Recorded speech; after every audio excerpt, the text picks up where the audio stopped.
중순 접어드는데요. 이제 날씨가 한풀 꺾이기는 꺾겠어요. 그런데도 이제 많이 덥습니다. 낮에는 또 이제 그 강력한 햇빛을 쬐면서 또 저는 하나님의 그 자연의 섭리에 대해서 또 이렇게 감사하는 생각을 가집니다.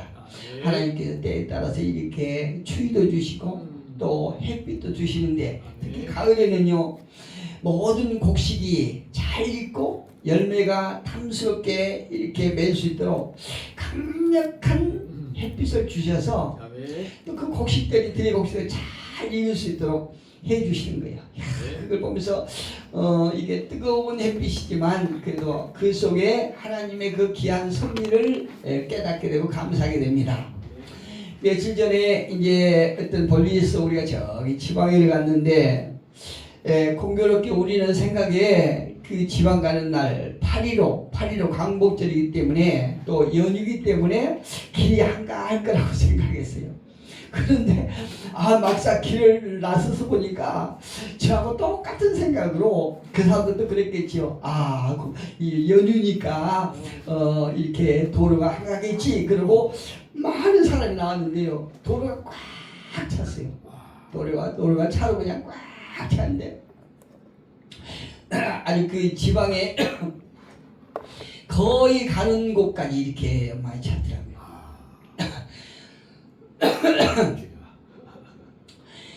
이렇게 사람들은요 매일매일 굉장히 바쁘게 살아요. 평일 때는 어떤 직장일 또 다른 데로 사업 이렇게 굉장히 아주 바쁘게 사는데 또 공휴일 되면 또 공휴일대로 나름대로 또 바쁜 시간을 보낼 것 같아요, 사람들은. 그래서 어떻게 보면 바쁜 시간을 보내는 것이 우리에게 행복이라고 얘기를 할 수 있겠지요. 그런데 조금 저 목사 입장에서 안타까운 거는 사람이 너무나 이게 바쁘다 보니까 우리의 본분인 하나님을 멀리하게 되지 않을까 이게 걱정이 되는 거예요. 그 지방에 가면 저 사람들이 많은 사람들이 이동을 하는데 이 중에서 믿는 사람들이 굉장히 와 있을 거다 이런 짐작을 해보면서 아무리 우리가 인간이 바쁘고 정신없이 살아도 우리가 정말로 잊지 말아야 될 것은 하나님과 통해하는 거예요.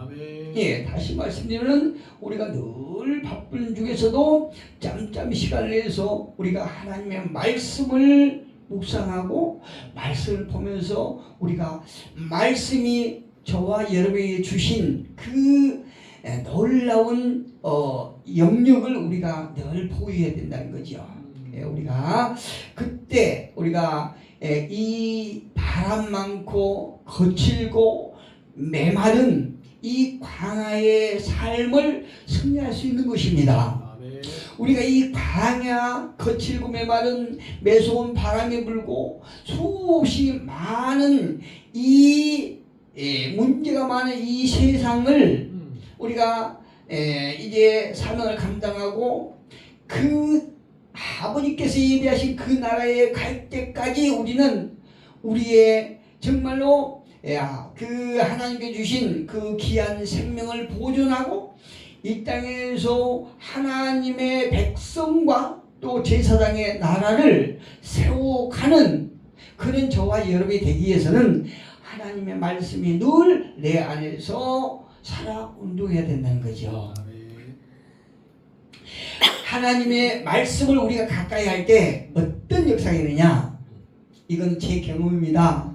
또 성경을 통해서 우리에게 주신 교훈이기도 하는데요, 우리가 때로는 이 세상에 살면서 믿음이 약해질 때가 있지 않습니까? 믿음이 약해질 때가 있고 믿음이 흐릴 때가 있어요. 그런데 그때 우리가 하나님의 말씀을 가까이 하고 하나님의 말씀을 이렇게 보고 하나님의 말씀을 묵상할 때 흐려졌던 믿음이 확실한 믿음이 생기게 된다는 거예요. 왜 그럴까요? 하나님의 말씀은 능력이 있기 때문에, 하나님의 말씀은 살았기 때문에 운동한다는 거죠. 그래서 우리가 이 거칠은 세상에서 우리가 행여라도 믿음이 흐려지고 약해질 때 하나님의 말씀은 우리의 약한 믿음을 강하고 확신을 주게 된다는 거죠. 그래서 우리가 말씀 가까이야 돼요. 또 하나님에 대한 사랑이 의심스러울 때가 있거든요. 야, 힘쓰고 애써도 맨날 그 다람쥐 쳇바퀴 돌듯이 늘 똑같은 일이 반복되고 또 어려운 일이 자꾸 생길 때 과연 하나님께서 나를 사랑하실까? 또 사랑하신다고 그러면은 내가 나에게 왜 이런 일이 생길까? 이런 하나님의 사랑을 의심할 때가 있거든요. 의심될 때가 있겠어요. 그런데 하나님의 말씀을 늘 우리가 가까이 하다 보면 내가 지금 처해 있는 이 상황을 이해하게 되고 이 상황 속에서도 하나님의 그 크신 사랑이 나를 돌보시고 계신다고 하는 그 하나님의 사랑을 확실하게 느낄 수 있다는 거죠. 어떨 때요? 하나님의 말씀을 가까이 하시기 때문에. 하나님은 이 땅에 오실 때 어떻게 오셨느냐? 육신의 몸을 입고 오신 예수님도 계시지만 또 그 예수님을 통해서 말씀으로 우리에게 오시고 또 우리가 가까이 하시고 우리 안에 그 말씀이 계신다는 거죠. 그래서 말씀은 항상 우리와 함께 계심을 믿습니다. 또 우리가 이 땅에서 어둡고 부패한 세상에서 자칫 염려스러운 것은 우리 마음이 주님의 인도함을 받지 못하고 주님의 다스림을 받지 못하고 어떤 세상 정욕에 발동할 때가 있거든요. 예, 이때 성경의 말씀은 우리의 육신의 정욕을 제거하게 되고 절제하게 되고 사라지게 만드는 역사를 만들어줍니다. 이래서 하나님의 말씀이 얼마나 우리에게 중요한지 몰라요. 그분입니까? 이제 가면 갈수록 사람들이 어떤 나만을 위해서 또 워낙 세상을 바삐 살다 보니까 사람은 이렇게 하나님과의 교제한 거는 말할 것도 없고 사람과 사람 사이에 진심을 펴놓고 교제하는 이런 존재로 만들어 놓으셨거든요. 하나님께서. 예. 그래서 우리가 그런 삶을 살아야 되는데 세상이 너무나 빨리 돌아가다 보니까 우리가 고독을 느낄 때가 있어요. 외로움을 느낄 때가 있어요. 이때 우리는 하나님께서 함께 하심을 경험하게 됩니다. 놀라운 일이죠. 그리고 우리가 때로는 이 땅에서 믿음으로 산다고 하지만 때로는 어려운 문제에 부딪혀서 역경에 부딪혀서 소망을 잃어볼 때가 있어요. 이때 하나님께서는 성경을 통해서 우리에게 강력한 소망을 주심을 믿습니다. 성경의 말씀을 통해서 우리에게 정말 힘했던 그 소망이 새로 강력하게 솟아나는 이걸 경험하게 된다는 거죠. 우리 모두가 하나님의 놀라운 말씀의 능력에 경험하는 우리 모두가 되기를 예수 이름으로 축복합니다. 예, 저와 여러분은 그리스도를 통해서 죄와 사망에서 해방되었음을 믿습니다. 예, 오늘 로마서 8장 2절에 보니까요. 이는 그리스도 예수 안에 있는 생명이 성령의 법이 죄와 사망의 법에서 너를 해방하였습니다. 사도 바울이요 놀라운 경험을 하고 오늘날 죄에서 해방된 저와 여러분에게 이 말씀으로 우리에게 다시 한번 각인을 시켜주신 거예요. 이는 그리스도 예수 안에 있는 생명의 성령의 법이 죄와 사망의 법에서 너를 해방하였습니다. 할렐루야. 그래서 우리는 더 이상 정죄함이 없다고 1절에서 또 말씀하고 있어요. 우리에게는 이제 그 누구도 우리에게 정죄함을 가할 수 없다는 거죠. 1절에 보니까. 그러므로 이제 그리스도 예수 안에 있는 자에게는 결코 정죄함이 없나니 할렐루야. 저와 여러분을 가리켜서 사도 바울이 말해주고 있는 거예요. 이제는 우리가 예수 안에 있는 자이기 때문에 하나님의 거룩한 백성이기 때문에 특별히 더 나아가서 하나님으로부터 저와 여러분에게 제사장이라고 하는 지감을 받은 자 받기 때문에 그 누구에게도 우리가 정죄함을 받을 수가 없다는 거죠. 하나님께서 없다고 하시는데 누가 우리를 죄인이라고 정죄하겠습니까? 그렇다면 죄와 사망의 법에서 해방되었고 더 이상 정죄함을 받지 않는 우리는 어떠한 삶을 살아야 할까요? 오늘 본문에서는요, 세상에서 존재하는 두 분리의 사람을 소개하고 있습니다. 첫째는 육신을 쫓는 사람이고 또 한 가지는 성령을 쫓는 사람, 이렇게 두 분리를 하겠어요. 하나님께서 처음 사람을 지을 때에 두 가지 재료로 만드셨다는 걸 우리 창조 사역에서 볼 수 있죠. 예, 두 가지 재료는요, 흙과 생기예요. 그렇죠? 흙과 생기인데, 흙은 우리 아시다시피 자연에 있는 물질이죠. 예, 흙은 자연에 있는 물질로 하나님께서는 우리를 만드시고, 또 한 가지는 생기, 곧 영이죠. 예, 영이 이렇게 합하여 물질과 영으로 이것이 합쳐져서 사람이 된 것이라고 말씀하고 있어요. 그래서 성경은 사람이 생영이 된지라 이렇게 말씀하고 있지 않습니까? 이렇게 사람은 물질과 영이 아주 절묘하게 연결돼서 하나님과 교제하면서 살아가도록 만드셨다 이 말씀이에요. 하나님께서요.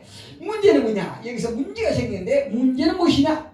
하나님의 생기로 지음받은 아담과 하와가 사탄의 게임에 빠져서 타락하고 하나님의 영이 있는 사람에게 사탄이 들어와서 그곳에서 자리를 잡았다는 거죠. 이게 문제예요. 이게 큰 문제예요.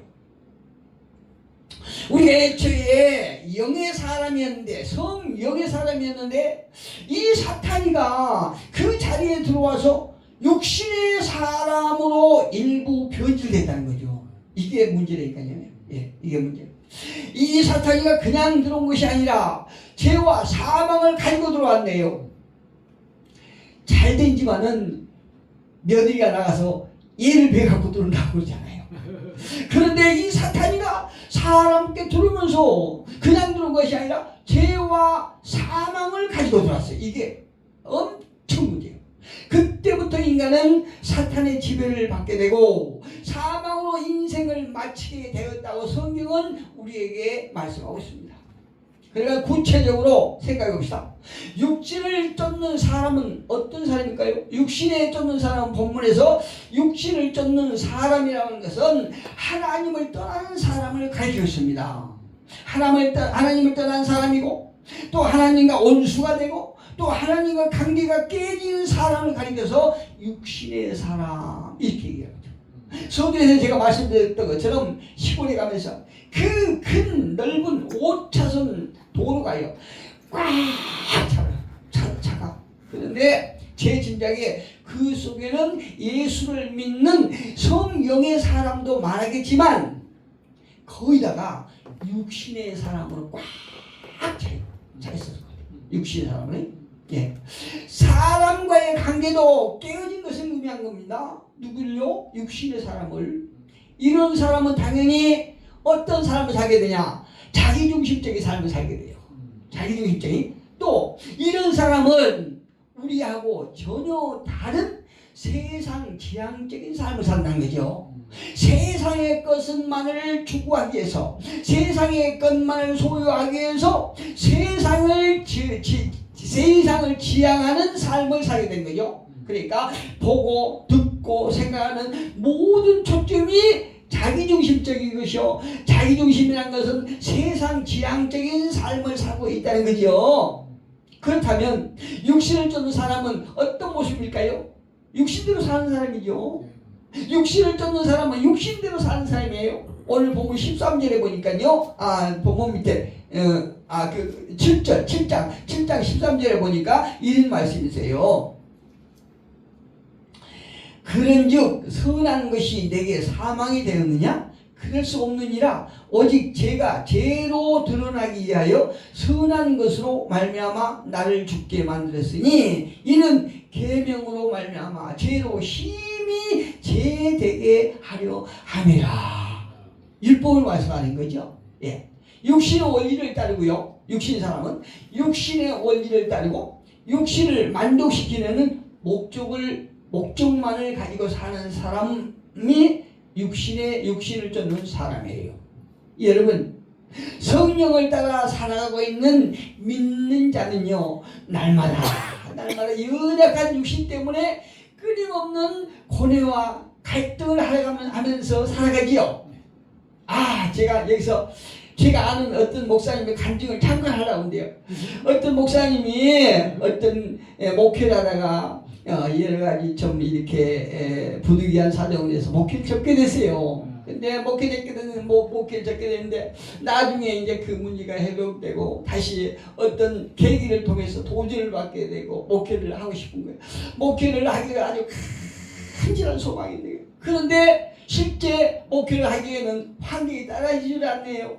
환경이 따라지질 않고 하나님께 도와주지 아니하시면 목회를 할 수가 없어요. 목회 다시 시작할 수가 없어요. 여러분, 목회는 우리가 생각만 가지고는 안 되지 않습니까? 여러 가지 어떤 교회가 사역장이 있어야 되고 또 성도가 있어야 되고 여러 가지 우리가 물질적인 것도 필요해요. 그런데 안 따르는 거예요. 그래서 이 목사님이 그냥 목회하고 싶은 마음은 간절하고 환경은 없고, 그래서 고민 끝에 너무나 간절한 마음에 못 이겨서 복권을 사야 되겠다 하면 복권을 산 거예요.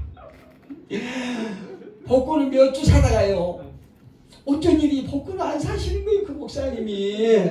그런데 몇 주 지나서요, 딱 그 목사님이 이런 말씀하신 거예요. 내가 진짜 목회하고 싶은 마음이 간절해서 다시 복권을 사려다가 이거는 하나님의 뜻이 아니지, 그냥 깨달았다는 거예요. 그게 행위했다는 것이요. 이것이 성령의 사람이에요. 여러분, 육신의 사람은요, 세상에서 추구하는 것이 방법이 다르다니까요.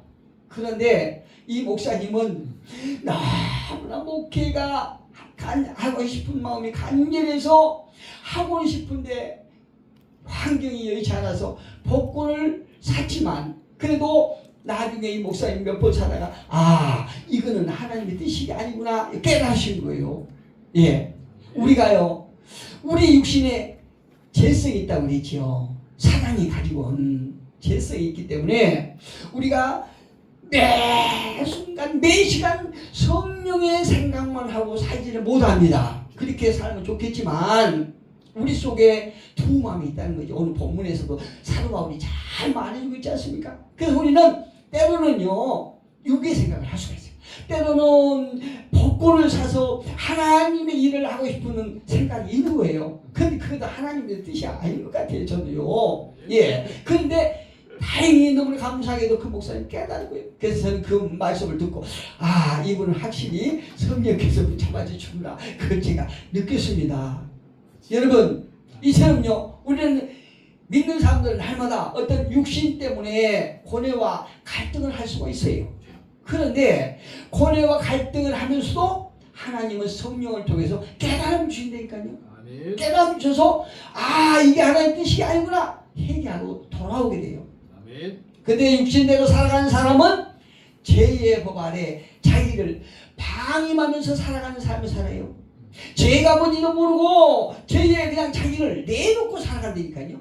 죄에 그냥 완전히 그냥 적게 하면서 살아가는 거예요. 그러면서도 자기가 사방의 세상을 살아가고 있는지 모른다는 것이 이게 문제라는 말입니다. 사도 바울은 말하기를요, 육신의 마음을 두는 것이 왜 죽음인가에 대해서 설명을 하고 있습니다. 7절 8절에 보니까요, 육신의 생각은 하나님과 원수가 되나니 이는 하나님의 법에 굴복하지 아니할 뿐 아니라 할 수도 없습니다. 그렇죠. 육신의 사람은요, 그 속에 성령께서 운행을 하지 않기 때문에 하나님과 원수가 되고 하나님의 법에 굴복하지 아니하고 하나님의 법을 따를 수도 따르지 못하는 거예요. 그리고 하나님의 법을 따를 수가 없는 거예요.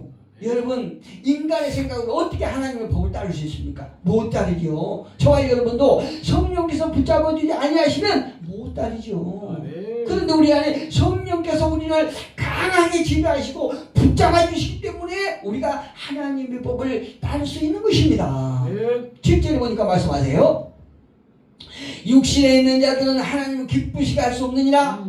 예, 세상 일만, 세상 기한적인 일만 하고 있으니 하나님께서 기뻐하시겠습니까? 못하지요. 그런데 저와 여러분은 부족하지만 무엇을 하면서 하나님이 기뻐하실까? 아니면 이게 내 생각인가? 내 생각인가? 이걸 우리가 늘 고민하게 된다는 거죠. 이게 복이라 이거. 여러분 우리를 승리하게 하신 것은 하나님의 그리스도의 은혜이고 또 영적인 것을 보좌에 앉히시는 것은 우리 속에 거하고 계신 성령님이심을 믿습니다. 예, 우리를 영적으로 이끌게 하시고 영의 자리에 있게 하신 것은 우리가 잘나서 아니라 우리가 많이 배워서가 아니라 우리가 지혜가 있어서 그런 것이 아니고 내 안에 성령께서 나를 도와주심으로 우리가 영적인 자리가 앉게 된다는 거죠. 굉장히 귀한 말씀을 주신 것입니다. 하나님께서 지금까지 바울은 두 종류에 대해서 객관적으로 언급한 후에 이제는 주관적으로 독자들에게 말씀하고 있죠. 주관적인 입장에서 저와 여러분에게 또 오늘 많은 믿는 자들에게 말씀하고 계십니다. 첫째로 만일 하나님의 영이 여러분 안에 계신다면 성도는요 하나님 계시는 성전이 된다고 말씀하세요. 아멘. 예, 9절에 보니까 만일 너희 속에 하나님의 영이 거하시면 너희가 육신에 있지 아니하고 이게 성전이에요. 육신에 있지 아니하고 영에 있나니 누구든지 그리스도의 영이 없으면 그리스도의 사람이 아니라는 거죠. 저와 여러분은 부족하지만 그럼에도 불구하고 하나님께서 우리 안에 계시고 우리가 하나님의 성전임을 믿습니다. 아멘. 예. 그런데요 중요한 말씀은 성령께서 우리 안에 잠시 우리 속을 빌려 임재하셔서 잠깐 계시는 것이 아니고 영원히 계신다고 그러니까. 아멘. 하나님께서 저와 여러분에게 영원히 함께 하신다고 말씀하지 않습니까? 아멘. 놀라운 일이에요. 엄청 무시무시한 얘기예요. 성령의 지배와 인도하심을 받게 되고 더 이상 부패한 인간의 본성에게 져서 육신의 정욕대로 살지 않는다는 거죠. 예, 그래서요 가끔 한번 어느 때는 그냥 막 대단한 충만으로 막 하나님의 일을 하고 막 정신을 못 차린 사람을 보고 집사가 되고 안수집사가 되고 장로가 되고 권사가 되고 이렇게 된 분인데요 어느 날 그냥 완전히 세상 속으로 가버린 사람 많이 봤어요. 그런데 이런 사람을 보게 되면 그 속에 부패한 본성에게 졌기 때문에 그래요. 예, 우리 안에 부패한 마음과 성령의 마음이 우리 속에 계속 싸우고 있는데 이게 전쟁이죠. 예, 싸우고 있는데 우리가 우리 속에 죄와 사망의 법을 가지고 온 그 사탄에게 지배를 받고 눌림을 받고 져버렸기 때문에 언젠가는 그토록 하나님의 사랑에 젖어서 정신 못 차리고 하나님 일을 하던 사람이 어느 때는 완전히 그냥 세상 사람도 그렇게 부패할 정도로 부패하고 타락한 상태로 이렇게 가버린 것은 그 사람이 그 속에 있는 부패한 죄성에 져버렸기 때문에 그런 데니까요. 아멘. 예, 그래서 사도 바울이 에베소 교회 성도들에게 또 오늘날 믿는 모든 자들에게 성령에 충만하라 그렇잖아요. 아멘. 예, 성령에 충만하라. 아멘. 왜? 우리 속에 있는 부패된 죄성에게 지지 않게 해서. 아멘. 두 번째로 그리스도께서 우리 안에 계신다라고 하면 어떤 일이 있을까요? 10절에 보니까 오늘 10절에 보니까 또 그리스도께서 너희 안에 계시면 몸은 죄로 말미암아 죽은 것이나 영은 의로 말미암아 살아있는 것이니라. 아멘. 오늘 저와 여러분을 가리켜서 주신 말씀이에요. 아멘. 우리가 이보다 더 큰 복이 어디가 있습니까? 아멘. 저는요 너무나 감사한 것은 하나님께서 나를 구원해 주시 않았다면 저는요 세상에서도 바울 못지않게 개수가 됐을 거예요. 많은 사람을 죽이고 많은 사람의 상처를 입히고 그랬을 거예요. 그리고 이미 세상의 것에 완전히 찔러서 이 세상 사람이 아니었을 것 같아요. 그런데 하나님께서요 저를 다 사랑하셔서 참 이렇게 저를 붙잡아 주시고 참 힘들고 어려울 때마다 참 성령께서 저를 딱 붙잡아 주신 거 너무나 감사해요. 이야, 그제부터는 우리 아내가 그냥 감기가 깊이 걸렸어요. 그래갖고 염려한 것이, 야, 주일날 내가 감기가 안 떨어지면은 오신 목사님한테 감기 걸리면 어떡하지? 걱정. 그래서 그냥 내가 그냥 약을 사가지고 쌀가탕을 먹이고 밥을 해서 먹이고 설거지까지 하고 그래 막 정성 들여서 이렇게 섬겼더니 아유 오늘 주일날이야 거뜬하게 와서 교회에서 춤추고 난리 났네요. 이게 하나님의 은혜가 아니고 뭐겠습니까?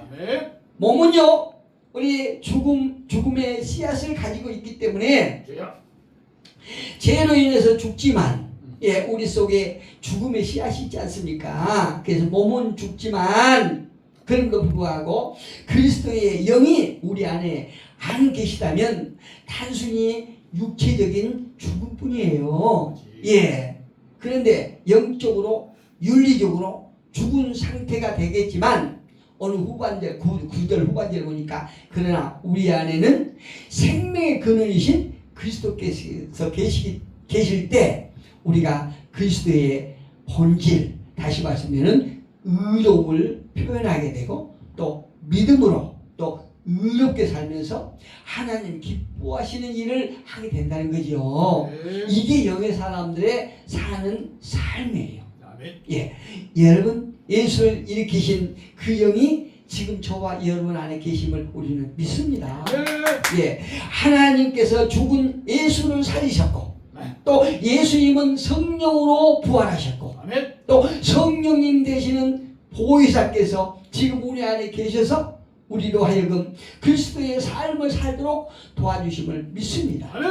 이번 한 주간에도 저와 여러분이 예수 그리스도의 영 다시 말씀드리는 보혜사 성령께서 우리를 붙잡아 주시고 우리를 이끄심으로 이 한 주간도 승리하실 것을 우리가 믿습니다. 그런 우리 주님을 찬양합니다. 기도